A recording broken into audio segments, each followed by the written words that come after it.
우리 옆에 분들하고 인사하시죠. 위로부터 내려오는 복을 받읍시다.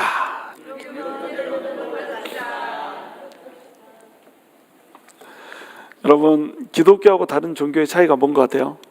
딱 한마디로 기독교의 구원과 다른 종교의 구원, 뭐 다른 종교의 구원이 있지도 않겠지만 굳이 이제 구분을 하자면, 제가 이렇게 첫 번째 시간에 아마 설명을 했던 것 같은데, 우리 기독교에서 말하는 구원은 뭐냐면 위로부터의 구원입니다.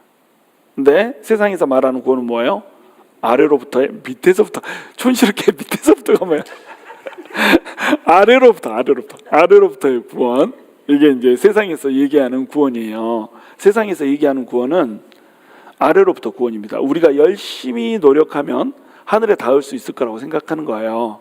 근데 여러분, 골짜기에 서가지고 하늘을 쳐다보면서 별을 따려고 하면 딸 수 있어요, 없어요?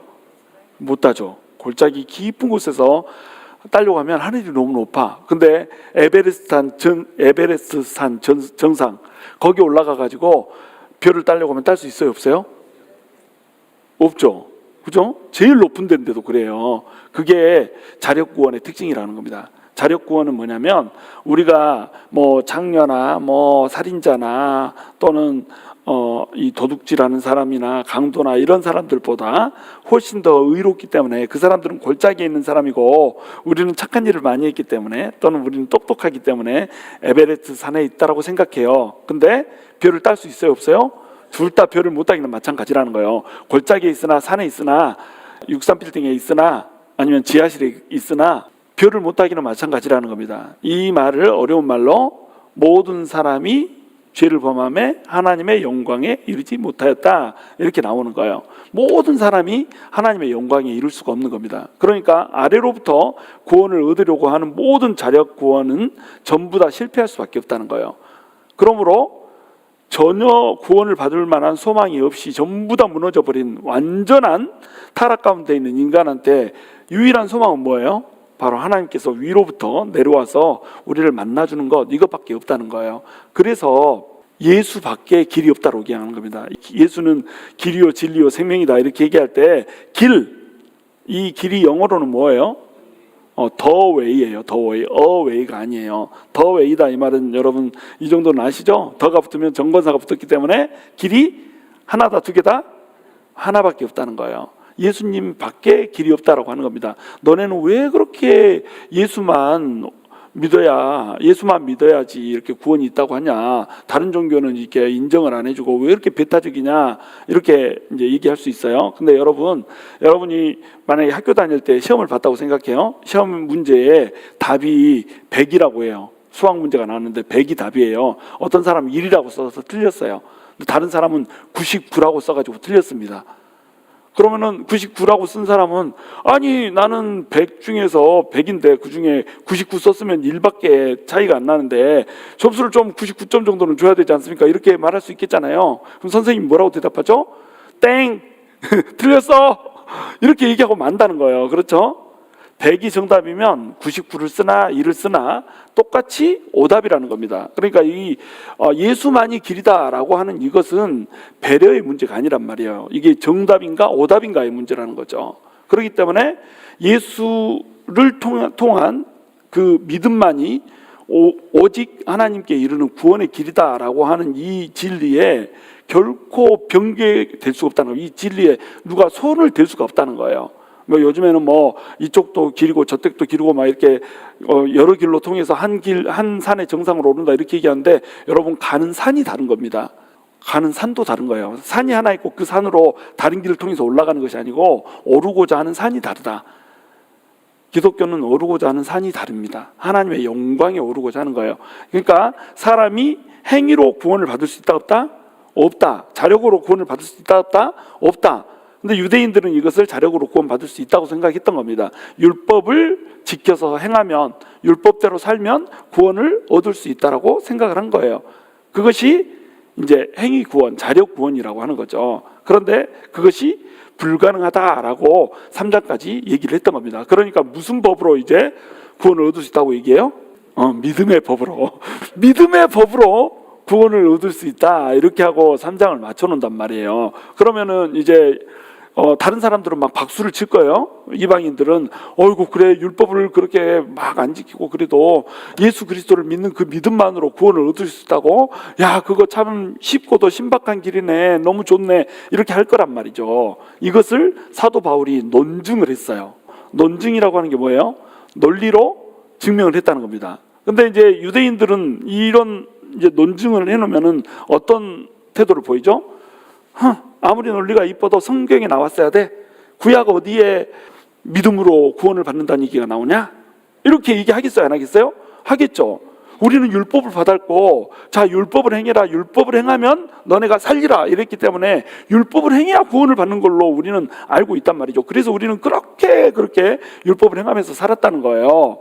그러니까 자 성경에 율법을 행해야지 구원 산다라고 나왔으니까 율법 행해야 구원 받는 거 아니냐, 성경 어디에 믿음이 있어야 구원 받는다고 나오냐, 행! 이러고 있단 말이죠. 이 유대인들이 이러고 있단 말이죠. 그러니까 이제 사도 바울이 뭘 해줘야겠어요? 논증을 했으니까 이제는 사장에 들어오면 예증을 해줘야 되는 겁니다. 예증은 뭐죠? 예를 들어서 증명을 해주는 거예요. 이게 어려운 말을 좀 안 쓰려고 그러는데 그래도 어쩔 수가 없어요. 논증, 예증 차이를 알겠죠? 논리로 증명을 해준 거예요. 3장까지. 근데 4장에서는 이제 뭘로 증명을 해준다? 예를 들어서 증명을 해주는 겁니다. 그러면 성경에는 과연 믿음으로 구원을 얻는다고 나오는가, 아니면 행위로 구원을 얻는다고 나오는가? 내가 예를 들어서 설명을 해줄게. 딱 이래가지고 두 명의 예를 드는 겁니다. 첫 번째 한 명은 누구죠? 아브라함을 예를 들어요. 두 번째는 방금 읽었잖아요. 다윗을 예로 들어요. 다윗을. 유대인들에게 있어서 제일 중요한 세 사람이 있어요. 여기 나왔잖아요. 제목에 나왔잖아요. 세상에 컨닝도 못해. 컨닝도 너무 정직해가지고. 자, 유대인들한테 가장 중요한 세 사람이 있죠.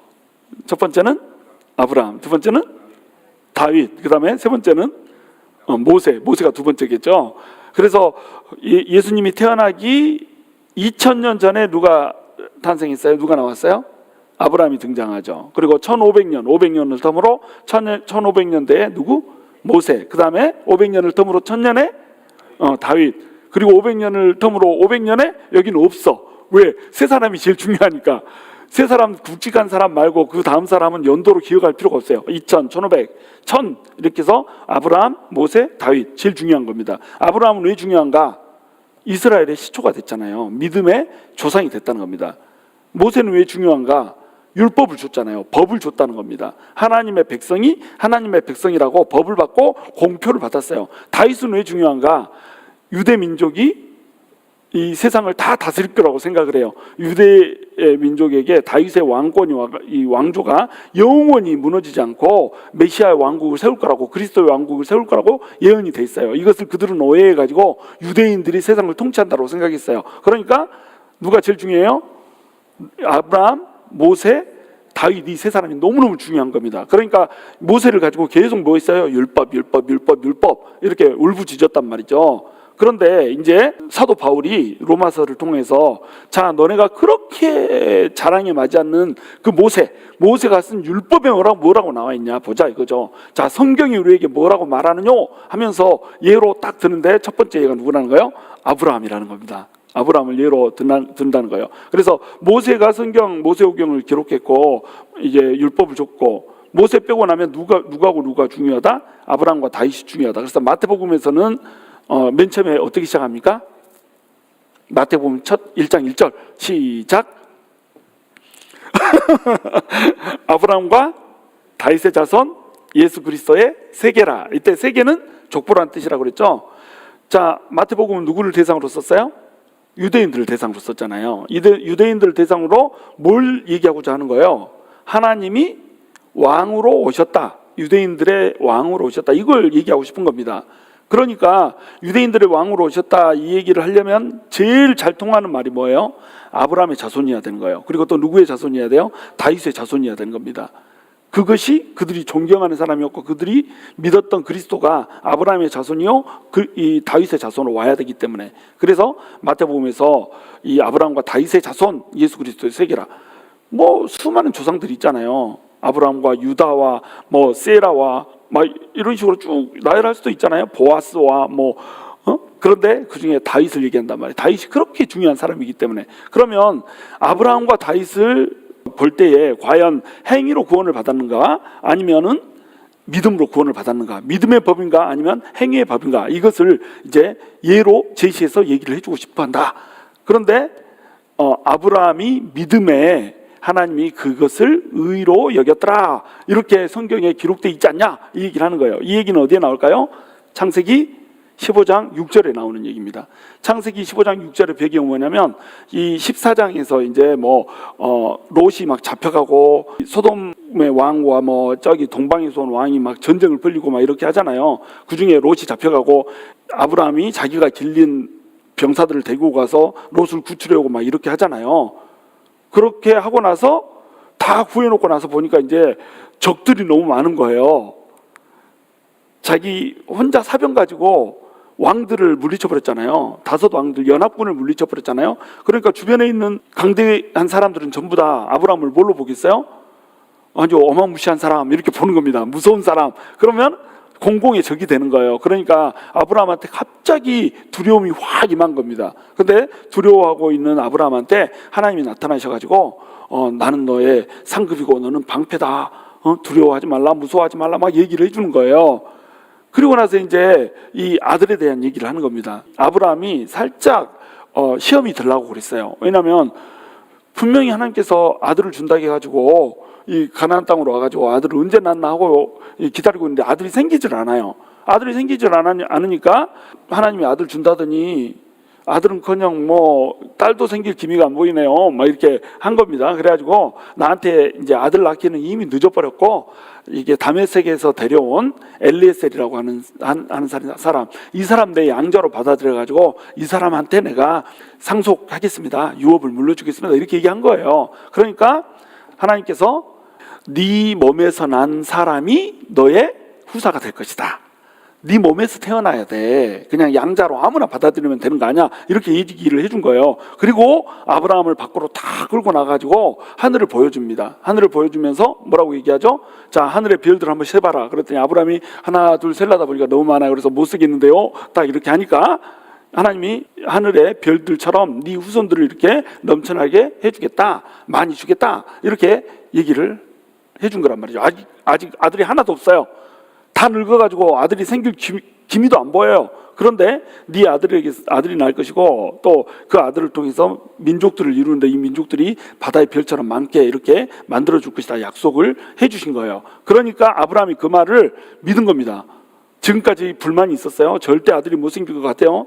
아들이 생길 기미조차 없고 지금 이미 사라는 늙어서 얘를 낳을 수 있는 그런 나이가 지나버렸어요. 그런데 아들을 주겠다고 그러니까 그것을 도무지 믿을 수 없는 상황 가운데 어때 버렸다고요? 믿어버렸다는 거예요. 하나님이 말씀하시니까 아멘 하고 받아버렸다는 겁니다. 그러니까 하나님께서 이것을 뭐로 여겼다? 의로 여겼다는 거예요. 자, 아브라함이 무슨 행위를 한 게 있습니까? 행위를 한 게 없어요. 아브라함이 한 것은 뭐예요? 사라가 너무 늙어서 애를 못 낳겠어요.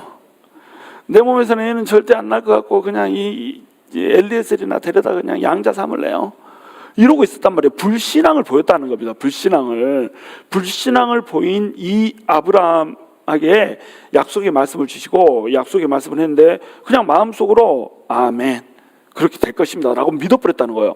그러니까 이것을 뭐로 여겨버렸다는 거예요? 의로 여겨버렸다는 겁니다. 자, 그러면 행위로 의롭다함을 받은 거예요? 믿음으로 의롭다함을 받은 거예요? 믿음으로 의롭다함을 받은 거라는 겁니다. 그리고 나서 그 다음에 이제 자, 이 땅을 너희한테 주고 네 자손한테도 주겠다 이러니까 아브라함이 뭐라고 얘기하죠? 이 땅이 나한테 하나님께서 주신다고 하는 것을 내가 어떻게 알겠습니까? 이렇게 얘기한단 말이에요. 땅도 지금 내가 소유하고 있는 땅이 하나도 없어요. 땅을 준다고 해가지고 가나안 땅 안에 그냥 타양살이야. 남의 땅에 얹혀서 살고 있는 거예요. 그러니까 아직 내 땅이라고 하는 건 하나도 소유한 땅이 없는데 어떻게 이 땅이 내 땅이란 걸 내가 믿을 수가 있습니까? 사람들이 다 여기 살고 있잖아요. 그러니까 하나님이 횃불 언약을 보여주잖아요. 그래가지고 짐승을 쪼개잖아요. 짐승을 전부 다 반으로 쪼개고 비둘기는 쪼개지 않고 이렇게 해가지고 이걸 놔둔단 말이에요. 그러고 나서 아브라함이 어떻게 하죠? 여기 솔개들이 막 임하니까 솔개를 막 쫓고 이러잖아요. 그렇죠? 그러다가 잠들어 버렸어요. 깊은 잠에 들어버렸어. 그리고 흑암이 짙으니까 두려움이 막 임했어요. 근데 갑자기 하나님이 자고 있는 동안에 횃불이 딱 나타나서 그 횃불 가운데 임재하신 하나님이 쪼개진 짐승들 사이를 딱 지나가더라는 겁니다. 이걸 뭐라고 부르죠? 횃불 언약이라고 부르는 거예요. 이 횃불 언약은 무슨 뜻이죠? 짐승들을 쪼개놓고 언약을 맺는 거잖아요. 자, 이 언약을 너랑 나랑 언약을 맺자. 너랑 나랑 언약 맺었는데 혹시라도 누가 언약을 깨면은 언약 깬 사람이 어떻게 된다? 이 짐승 쪼개진 것처럼 쪼개져서 죽는다? 이걸 얘기한 거예요. 그렇게 하고 나서 이제 횃불로 둘이 손을 잡고 원래는 걸어가야 되는데 하나님이 아브라함을 잠재워버린 겁니다. 너는 잠이나 자. 내가 걸을게. 이러고 아브라함은 재워버려요. 그리고 아브라함의 꿈속에서 이제 아브라함이 보고 있는 거죠. 하나님이 혼자서 횃불 가운데 걷더라는 거예요. 자, 그러면 이 언약을 어길 시에 누가 죽겠다는 거예요? 하나님이 죽겠다는 거잖아요. 하나님이. 아브라함은 뭐 한 게 있어요? 자고 있었잖아요. 언약 맺어놓고 횃불 사이를 하나님과 손잡고 걸어야 되는데 자기는 자버렸다는 거예요. 이게 뭘 얘기하는 거예요? 아브라함이 한 것이 아무것도 없다는 겁니다. 행위가 아무것도 없다는 거예요. 앞으로도 이 언약을 아브라함은 깰 거라는 거예요. 근데 이 언약을 누가 지켜요? 하나님이 지킬 거라고 하는 겁니다. 그래서 이 짐승이 쪼개지는 것은 뭘 상징한다고 그랬죠? 죄를 지은 사람은 이 짐승처럼 쪼개진다는 것을 얘기한단 말이에요. 그러면 아브라함이 어떻게 하죠? 나중에 아브라함 후손들이 전부 죄를 지어버리잖아요. 언약을 파기해버리잖아요. 그럼 어떻게 돼야 되죠? 이제 죽어야 되는 거예요. 그런데 누가 죽죠? 사람이 죽는 게 아니라 이스라엘의 이 후손들이 멸망하는 게 아니라 누가 죽어요? 하나님 자신이 오셔서 죽어버리잖아요. 이것이 하나님의 은혜라고 하는 겁니다. 하나님의 은혜와 하나님의 사랑이라고 하는 거예요. 죄는 인간이 지었는데 그 죄를 속하고 사하기 위해서 누가 죽어버려요? 하나님 자신이 오셔서 예수 그리스도께서 하나님이신데 인간이 되셔서 오셔가지고 인간 대신에 자기 몸을 쪼개고 죽어버렸다는 겁니다.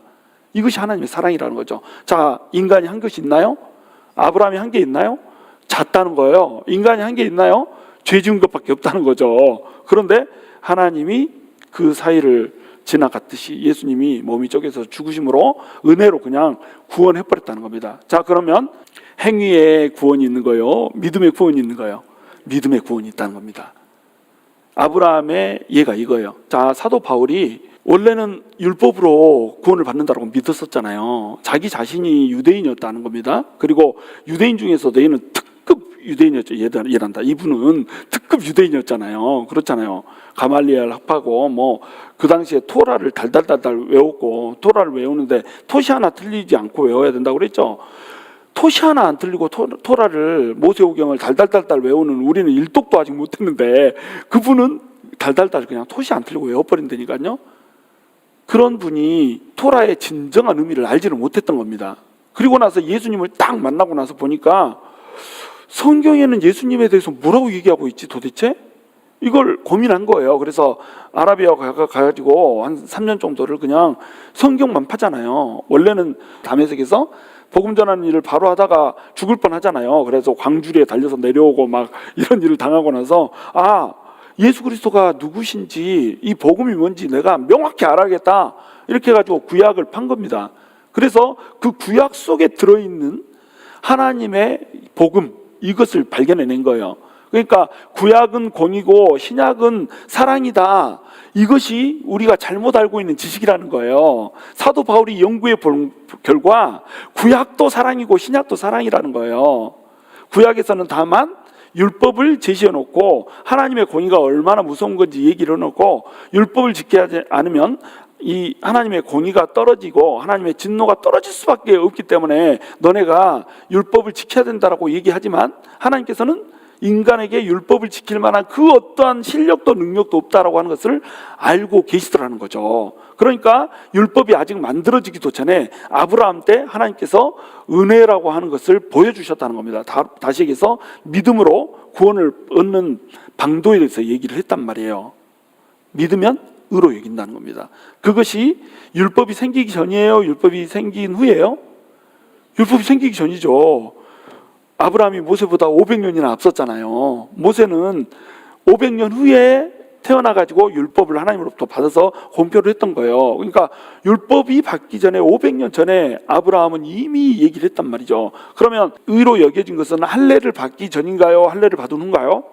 할례를 받기 전이죠. 할례는 언제 받았어요? 이삭 태어날 때 받잖아요. 지금은 아무도 안 태어나, 이스마엘도 아직 안 태어났어요. 지금은 아무도 안 태어나가지고 엘리에셀을 지금 상속자로 세우려고 하는 이 통에 이 사건이 일어나고 있기 때문에 할례를 받지 않은 상태라는 겁니다. 근데 할례 받지 않은 상태에서 믿으니까 그것을 의로 여겼다는 거예요. 근데 유대인들은 우리가 율법을 받았으니까, 우리가 할례를 받았으니까 우리가 구원을 받아야지, 왜 이방인들이 구원을 받아, 이러고 있었다는 겁니다. 근데 사도 바울은 천재처럼 아무도 유대인들이 그걸 토라를 달달달 외우면서도 발견하지 못했던 복음의 진리를 구약 속에서, 그것도 창세기에서, 그것도 아브라함에서 발견을 해버린 거예요. 그러니까 사도 바울을 천재라고 하는 겁니다. 이 사람은 천재예요, 천재. 하나님이 내린 재능이라는 겁니다. 그야말로 그냥 머리가 팍팍팍 돌아가는 사람, 얼마나 부러운지요. 그래가지고 그냥 구약 속에 있는 그 아브라함을 보고 그걸 발견하고, 이거 봐라, 이거 봐라, 사람이 행위로 구원을 받는 것이 아니라 믿음으로 구원받는다는 예가 구약에 나왔지 않냐, 너네 첫 조상인 아브라함 때부터 이게 나왔지 않냐, 이렇게 얘기를 해주고 있다니까요. 그리고 나서 그 다음에 존경하는 인물이 누구라고요? 모세 빼고 다윗이라고. 그래서 다윗의 이제 예를 드는 겁니다. 4절에 보시면, 일하는 자에게는 그 싹시 은혜로 여겨지지 아니하고 보수로 여겨지거니와 일을 아니할지라도 경건하지 아니한 자를 의롭다 하시는 일을 믿는 자에게는 그는 믿음을 의로 여기시나니, 이렇게 돼 있죠. 여러분이 열심히 일을 했어요. 자, 열심히 일을 하고 나면 여러분 이 월급을 받고 싶어요, 안 받고 싶어요? 받고 싶죠. 일해놓고 월급을 안 받고 싶은 분은 없잖아요. 물론 교회에서는 열심히 일하고 내가 또 헌금도 하고 일도 하고 막 이렇게 하지만, 교회 아니고 직장에서는 어떻게 해요? 일하고 나면 일한 만큼의 보수를 받기 원한단 말이에요. 보수 안 주면 어떻게 하죠? 노동청에다 신고를 해서라도 이거 받아내야 되잖아요. 그렇죠? 일한 사람은 반드시 보수를 받는 겁니다. 그런데 일을 하지 않고도 보수를 받을 수 있는 방법이 있다면 어떻겠어요? 얼마나 좋겠어요. 나도 오늘 또 일하면서 그냥, 아이고, 아침부터 나가가지고 그냥 허리가 뽀개지도록 그냥 일하고, 그것도 다 못 마치고 왔어요. 할 분량도 다 못 마치고, 오늘 말씀 준비해야 되니까 또 부랴부랴 일하다 중간에 말고 나가가지고 또 이제 뭐 저기 말씀 읽고 준비하고 막 이렇게. 야, 이거 일 안 해도 누가 먹을 걸 준다면, 일 안 해도 누가 보수를 준다면 다 그냥 일 안 하고 하나님 말씀만 보고 기도만 하고 이러면서 보내면 얼마나 좋을까, 이런 생각이 든단 말이죠. 그렇죠? 일할 때마다 이런 생각이 들지 않겠어요? 그런데 이거보다 더한 일이 있다는 겁니다. 우리가 아무것도 행하지 않았는데, 사실은 지은 건 죄밖에 없는데 하나님이 그냥 일하지 않고도 보수를 주는 것처럼 우리가 한 행위와 상관없이 구원이라고 하는 그냥 돈을 줘버려야 되니까요. 그걸 받아가지고 우리 한 것 없이 그냥 주님이 주신 걸로 누리고 그냥 사는 겁니다. 그렇죠? 이 얘기를 하면서 누구를 예로 든다는 거예요? 바로 다윗을 예로 든다는 거예요. 6절에 보시면, 일한 것이 하나님께 의로 여기심을 받는 사람의 복에 대하여 다윗이 말한 바, 불법이 사함을 받고 죄가 가리어짐을 받는 사람은 복이 있고, 이렇게 되죠. 이 말씀이 어디 나오죠? 시편 32편 1절에 보면, 허물이 사함을 받고 죄가 가려짐을 받는 사람은 복이 있도다, 막 이렇게 나와요. 여기서는 이제 불법이 이렇게 나왔는데, 뭐 허물이 이제 불법을 얘기하는 거니까, 허물이 사함을 받고 죄가 가려짐을 받는 사람은 복이 있다, 이렇게 했단 말이에요. 이 얘기가 어떤 얘기일까요? 다윗이 그렇게 성군이에요. 그들이 그렇게 존경이 많지 않아요. 그런데 다윗이 아주 치명적인 죄를 범했죠. 뭐죠? 밧세바하고 간음을 했어요. 자, 간음한 사람은 어때요? 남녀가 같이 돌에 맞아서 사형을 받아야 돼요. 죽어야 된단 말이죠. 그렇죠? 율법대로 하자면 그들의 율법은 다윗이 죽었어야 돼요. 그렇게 존경에 맞지 않고 다윗의 왕권이 영원하리라. 다윗은 근데 막상 뭐라는 거예요? 돌에 맞아서 죽어야 되는 율법을 범한 자란 말이에요. 범법자라는 겁니다. 그리고 또 다윗이 뭐랬죠? 그 자기의 죄를 가리기 위해서 우리아를 살인 교사를 했단 말이죠. 그러면 이것도 뭐예요? 살인 교사를 했기 때문에 돌에 맞아서 죽어야 된단 말이에요. 돌에 맞아 죽을 짓을 2번이나 했단 말이죠. 그런데 이 사람이 자기 죄인지도 모르고 살아요. 그냥 떳떳하게 뻔뻔하게 그냥 왕 자리를 누리면서 이렇게 사는 겁니다. 그러는 도중에 아들이 태어나 버렸죠. 아들이 태어났다는 말은 뭐예요? 1년이라고 하는 세월이 흐른 겁니다. 1년 이상의 세월이 흐른 거예요. 그러니까 이 세월이 흐른 동안 그는 회개도 하지 않고 죄가 진지도 모르고 그냥 우리아는 죽었는데 우리아의 아내를 데려다가 자기 아내로 삼아가지고 이렇게 살고 있단 말이죠. 그런데 나단이 와가지고 어떻게 하죠? 당신이 죄인이야! 막 이러고 지적을 해버리잖아요. 그러니까 다윗이 그 죄인이라고 하는 소리를 듣고 딱 그냥 돌이켜서 회개를 한 겁니다. 모든 사람들이 보는 앞에서, 신하들이 보는 앞에서 공개적으로 돌이켜서 회개를 한 거예요. 그러니까 하나님께서 어떻게 하죠? 죄를 용서해 줘 버리잖아요. 물론 죄에 대한 책임은 지게 하죠. 네 노년에 네가 은밀히 행했지만 이제 백두대낮에 너는 이런 일들을 당할 것이다 막 이렇게 하면서 이 피해 어떤 징계 이런 것들 책임지는 일들을 하나님께서 경험하게 하시지만 다윗 자신은 어떻게 해요? 용서받아 버린단 말이에요. 용서받고 어떻게 하죠? 다윗의 왕조는 영원할 것이다. 다윗이 그렇게 돌에 맞아 죽을 죄를 범했음에도 불구하고 다윗을 통해서 메시아가 나온다라고 하는 언약에는 변함이 없이 주어져 버리잖아요. 자, 그러면 다윗이 어떤 행위를 한 게 있어요?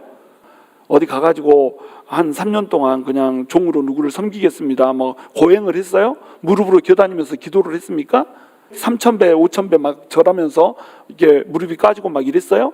그런 거 안 했단 말이죠. 그냥 뭐 했어요? 눈물 흘리면서 회개한 것 뿐이라는 거예요. 한 게 있나요? 없다는 거죠. 하나님한테 돌이킨 게 다라는 거예요. 마음으로 하나님을 향한 것이 전부라는 겁니다. 그런데 하나님이 어떻게 해주셨다는 거예요? 용서해 주셨다는 겁니다. 그러니까 구원이 믿음에 있냐 아니면 행위에 있냐 이거 물어보는 거예요. 행위에 있나요? 믿음에 있나요? 믿음에 있죠. 하나님께로 돌이키기만 하면 불법이 사함을 받고 죄가 가려짐을 받는다라고 하는 그 믿음의 법, 이것이 다윗을 살렸다라고 하는 겁니다. 주께서 그 죄를 인정하지 아니하실 사람은 복이 있도다 함과 같으니라. 그 죄를 인정하지 아니하실 사람은 복이 있도다. 이건 누굴까요? 주께서 그 죄를 인정하지 아니하실 사람, 이 누굴까요? 우리 다윗도 물론 다윗도 해당되죠. 다윗을 포함한 우리, 주께서 우리의 죄를 인정하지 않으세요. 우리가 죄가 있어요, 없어요? 죄가 있어요. 죄가 있는데 하나님이 어떻게 한다는 거예요? 죄를 인정을 안 해버린다니까요. 왜요? 하나님이 인정하시는 의가 우리한테 와버리기 때문에. 그 의는 누구죠? 예수 그리스도. 예수 그리스도가 주님의 의를 들고 와서 예수 그리스도의 의를 우리한테 전파하고 우리의 죄를 가져가 버린 겁니다. 또는 우리의 죄를, 우리의 불법을 씻어버리고 또 우리의 불법을 어떻게 했다는 거예요? 가려버렸어요. 뭘로? 예수 그리스도의 피로. 아직도 죄지을 마음이 득실득실하고 아직도 죄지을 생각과 죄짓는 행위들과 죄짓는 말들이 득실득실해요. 그런데 예수님이 어떻게 했단 말이에요? 예수님의 피로 가려버렸다니까요. 빨갛게. 그래가지고 우리 시커먼 죄가 안 보이게 해버렸다니까요. 그러니까 그 죄를 하나님이 인정할 수가 없는 겁니다. 왜? 예수님의 의로 덮어버렸거든요. 죄가 안 보이거든요. 죄가 안 보인다? 분명히 죄 있는지 하나님 아시죠? 다 아시죠? 아시는데 어떻게 해요? 안 보인다? 의도적으로 눈을 가려버려 버렸어. 콩깍지를 덮어가지고 안 보인다, 안 보여. 네 죄가 안 보여. 죄가 안 보이기 때문에 어떻게 된다? 이 사람은 구원을 얻는다고 하는 거예요. 자, 9절에 보시면 그런즉 이 복이 할례자에게냐 혹은 무할례자에게냐 무릇 우리가 말하기를 아브라함에게는 그 믿음이 의로 여겨졌다 하노라. 그런즉 이것이 어떻게 여겨졌느냐? 할례시냐 무할례시냐? 할례시가 아니요 무할례시라. 방금 설명드렸죠? 할례를 받기도 전에 아브라함이 믿었으니까 의로 여겼다는 겁니다. 그러면 이제 유대인들은 이런 질문을 한다는 거죠. 자, 그때는 아직 율법이 생기기 전 아니냐? 율법이 생기기 전이니까 아브라함한테 특별히 그렇게 해준 거 아니겠어? 이렇게 얘기할 수 있다는 겁니다. 그러니까 이제 뭘 예로 든 거예요? 다윗을 예로 든 거예요. 그러면은 자, 율법이 생긴 후에 한 사람을 더 예로 들어볼게. 너네가 진짜로 존경하는 다윗을 한번 예로 들어보자. 다윗은 어쩌냐고 예로 딱 든 거예요. 자, 그러면 성경에는 아브라함하고 다윗만 예로 나오나요? 어마어마한 예가 나오는 겁니다. 우리 지금 요즘에 역대하하고 열왕기하 하고 있는데 어때요? 온통 이 얘기 아니에요? 전부 이 얘기잖아요. 왕들이 전부 다 범죄하고 막 타락하고 이래요. 그러니까 선지자들이 가서 말씀을 전합니다. 얼마 전에 이제 아모스가 말씀을 전했죠. 아모스가 말씀을 전하는데 아모스는 이 이름의 뜻이 짐이라고 그랬죠. 짐이라고 하는 이름의 뜻을 갖고 있기 때문에 이 하나님의 짐, 그 율법의 정죄의 짐, 이것을 상징해 가지고 공의를 선포한다고 그랬어요. 그래서 공의대로 너네가 범죄했으니까 하나님께서 벌하실 거야, 공의를 분명히 선포했는데 제일 마지막에 뭘로 끝난다고요? 회복의 약속으로 끝난다니까요. 다윗의 이 왕조를 통해서 영원한 왕권이 있을 것이다 이러고 약속을 줘버리잖아요. 이 약속이 어떤 약속이에요? 메시아에 대한 약속 아니에요. 그리스도에 대한 약속. 그리스도가 와서 너네 모든 죄를, 너네 모든 공의를 전부 다 해결해 줄 거라는 거예요. 공의의 문제. 다시 해서 공의가 무너져서 죽을 수밖에 없는 이 문제를 다윗의 후손인 그리스도가 와서 해결해 줄 것이다. 공의를 선포하면서 이 얘기를 해버리잖아요. 모든 선지서가 다 그래요. 선지서 잘 읽어보세요. 심판의 메시지 주고 나서 심지어는 예레미야 같은 경우는 어때요? 너네 기도도 하지 마. 심판 결정됐어. 기도해봤자 이미 늦었어. 기도하지 마. 이미 너네는 이제 포로로 잡혀가기로 결정됐어. 이렇게 해놓고 나서 예레미야가 뭐라고 얘기합니까? 그러나 70년 후에는 돌아오리라. 이게 심판이에요, 이게? 70년 후에는 돌아오리라. 70년 후에는 다시 회복시킨대요. 자, 그러면 거기에 조건이 있나요? 너네가 가가지고 죽도록 고생하고 눈물 질질 흘리면서 회개하고 그렇게 해가지고 율법대로 다 행하고 나면 온전해지면 내가 그때서야 너네를 불러가지고 회복을 시켜줄게, 이렇게 얘기 안 해요. 율법대로 행하지 않고 계명대로 하지 않았기 때문에 그것에 대한 공의를 받아요. 그런데 회복시킬 때는 왜 회복시키죠? 불쌍하니까, 사랑하니까. 내 백성이 불의를 행하여서 징계를 받고 심판을 받는 그 모습이 아파하는 것을 보니까 가슴 아파서 회복시켜줘 버린 겁니다. 아무 조건 없이. 그게 예레미야서의 기록이고 아모스서의 기록이란 말이에요. 오늘 또 호세아서, 내일까지 이제 호세아서 다룰 텐데, 야, 성경에서 제일 아름답고도 가슴 아픈 장면, 이게 호세아서 아니에요? 제일 아름다운 사랑 이야기를 얘기한다면 무슨 아가서를 얘기할 수 있겠지만, 제일 가슴 아픈, 그러면서도 아름다운 사랑 얘기를 하나 하라 이러면 어떤 얘기를 들 수가 있어요? 호세아서. 저는 호세아서가 너무 그냥 감동이 되고 은혜가 되고 막 이래요. 고멜이라고 하는 여자 봐보세요. 고멜이라고 하는 여자가 와가지고 온갖 불법을 행하고 불의를 행하는 이스라엘처럼 그 여자도 그냥 이 음행을 행하는 여자였단 말이죠. 그런데 이 여자가 음행을 행해서 다른 남자 찾아갔으면 잘 살면 되는데 못 살고 그냥 노예가 돼버린 거예요. 이스라엘 백성들도 아수르하고 손잡고 애굽하고 손잡고 하나님 떠나서 다른 남자 만나면은 행복할 걸로 생각해요. 이 남자가 날 행복하게 할까나, 저 남자가 날 행복하게 할까나. 그래서 아수르라고 하는 남자를 딱 붙잡고 나니까는 이 남자는 아닌 것 같기도 하고, 그래서 애굽을 쳐다보면서 이렇게 하고 애매하게 서 있잖아요. 호세아가 이것을 어떻게 표현하냐면, 너네는 아수르를 보면서 날아가면서 고개는 애굽을 향해서 가고 있는 비둘기하고 같다고 그래요. 비둘기가 날개를 쳐서 가는데 아수르를 향해서 날개를 치고 갑니다. 그런데 고개는 어디를 봐요? 애굽을 보면서 이렇게. 얼마나 웃긴 풍경이에요, 이게. 이것이 누구의 모습이었다? 북이스라엘의 모습이었다고 하는 겁니다. 그런데 고멜도 똑같이 이러잖아요.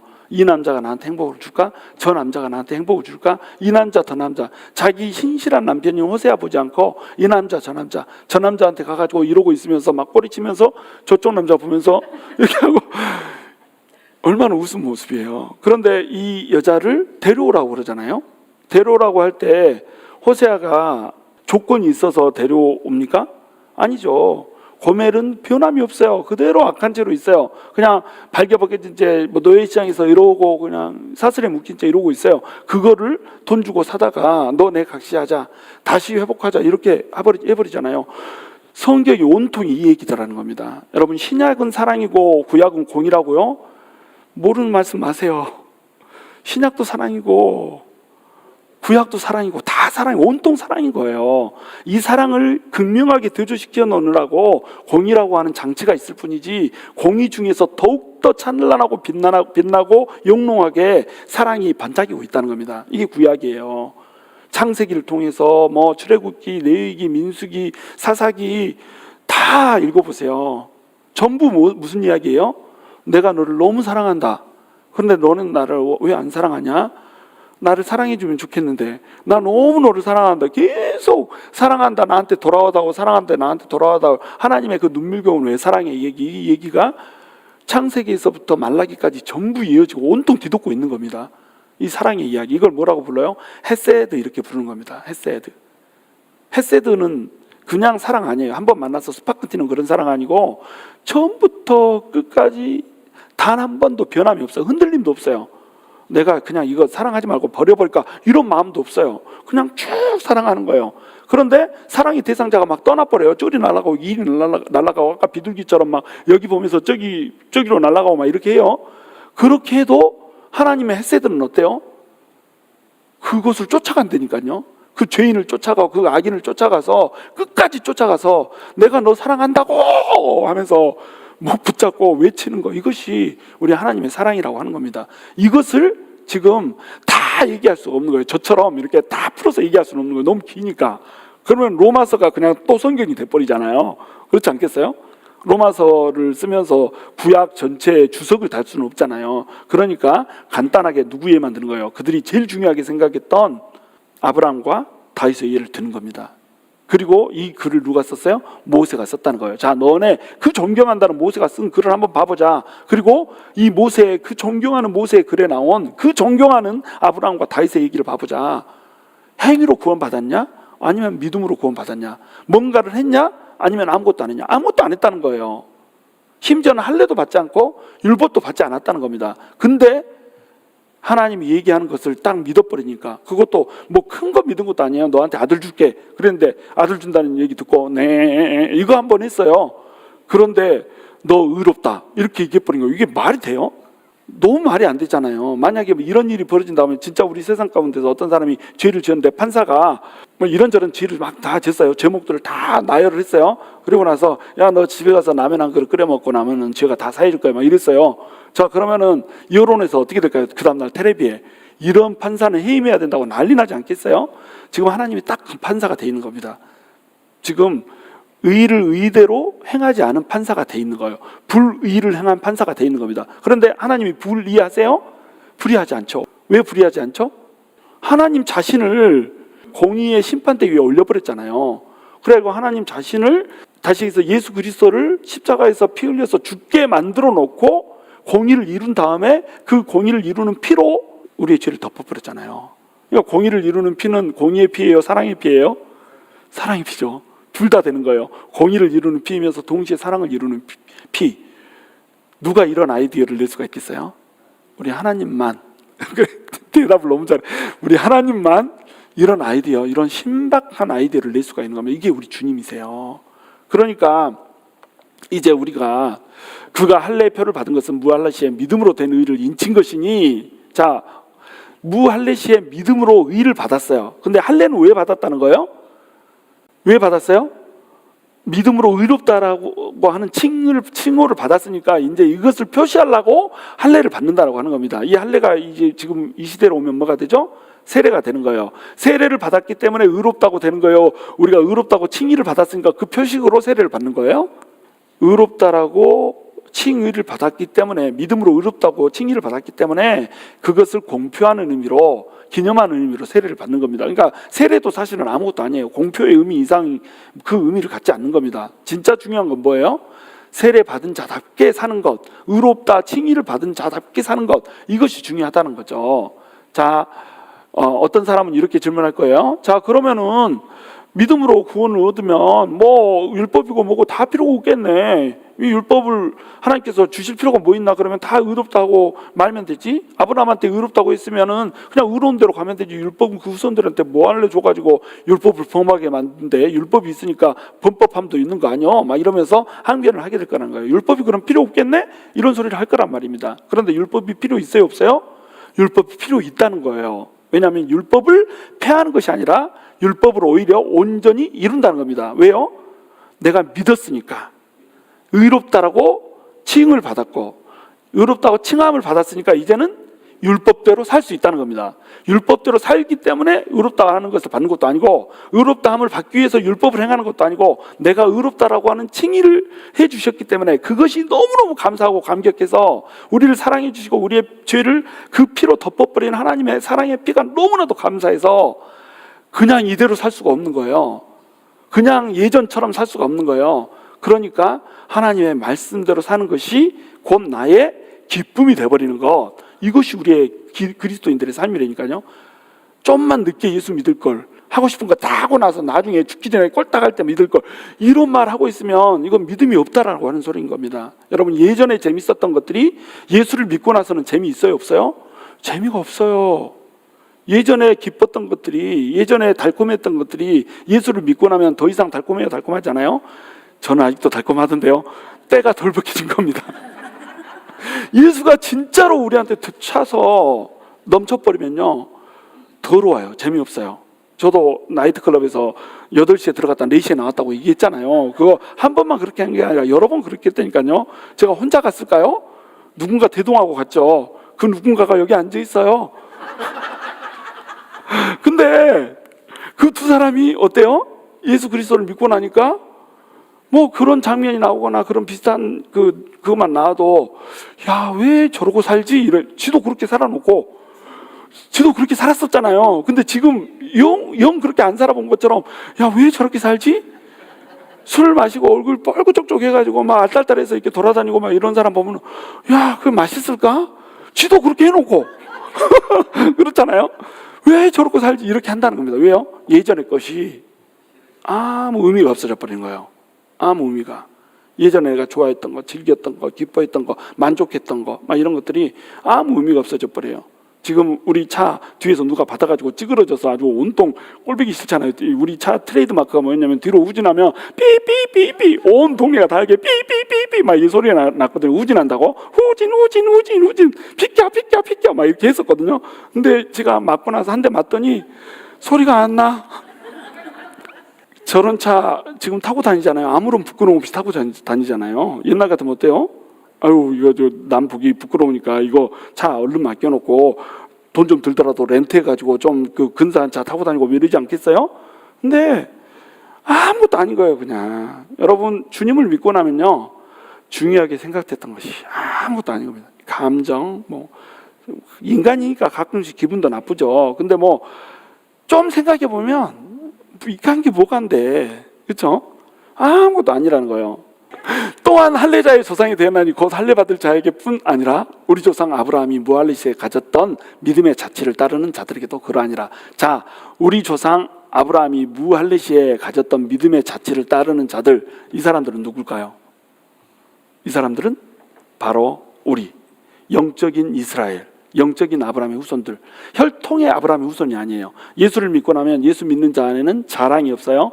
예수 믿는 자 안에는 신분의 차별이 없어요. 예수 믿는 자 안에는 또 옛날에 대한 향수가 없어요. 예수 믿는 자 안에는 뭐만 있어요? 바로 예수가 우리에게 주신 그 은혜로 인한 감격과 감사와 사랑밖에 없다는 겁니다. 그러니까 율법을 폐하게 돼요? 아니면 율법을 이루게 돼요? 율법을 이루게 된다는 거예요. 말씀 따라서, 믿음 따라서, 은혜 따라서, 성령 따라서 살게 된다고 하는 겁니다. 이것이 그리스도인의 삶이라고 하는 거예요. 자, 말씀 정리합니다. 우리는 믿음으로 의를 받은 자입니까? 행함으로 의를 받은 자입니까? 믿음으로 의를 받은 자죠. 믿음으로 의를 받은 자는 의롭다함을 누가 준 거예요? 하나님이 값을 치르고 우리에게 주셨고, 우리는 값을 치렀어요, 안 치렀어요? 우리는 값을 치르지 않았어요. 하나님이 예수의 피값이라고 하는 값을 치르고 우리에게 의롭다한 칭의를 주신 겁니다. 이것이 구약에서의 아브라함과 다윗을 통해서 논증이 됐어요. 예증이 됐어요. 3장에서 논증했다면 이제는 예증했습니다. 논증과 예증으로 완벽하게 구원은 바로 믿음의 법으로 인해서 이루어진다라고 하는 것을 우리가 배웠습니다. 믿음이라고 하는 것은 안 되는 것을, 불가능한 것을 주여 믿습니다 해가지고 이루어내는 게 아니에요. 믿습니다, 이것을 뭐 강조를 해서 숫자를 10초를 해도 안 되는 건 안 되는 거예요. 믿음이라고 하는 것은 뭐냐면 우리가 뭔가를 하는 것이 아니고 하나님께서 우리에게 전적으로 부어주신 그 사랑을 우리는 그저 받으면 되는 겁니다. 사랑을 받아들이면 되는 거예요. 여러분, 오늘 또 변함없이 부어주시는 하나님의 그 헷세대의 사랑, 그 사랑을 받아들이십시오. 그거면 좋게요. 그거면 열심히 기도했기 때문에, 열심히 믿었기 때문에, 열심히 신앙생활을 했기 때문에 하나님 뭔가를 주신 게 아니고 하나님이 주시는 그 사랑을 그냥 전적으로 받으면 되는 거예요. 오늘 이 밤에 그 사랑을 받는 밤 되기를 원합니다. 사랑 받으십시오. 주기로 작정된 사랑, 지금도 부어지는 사랑, 그 사랑 받으세요. 그 사랑 받으면 모든 것이 그 안에서 풀리고 해결되는 겁니다.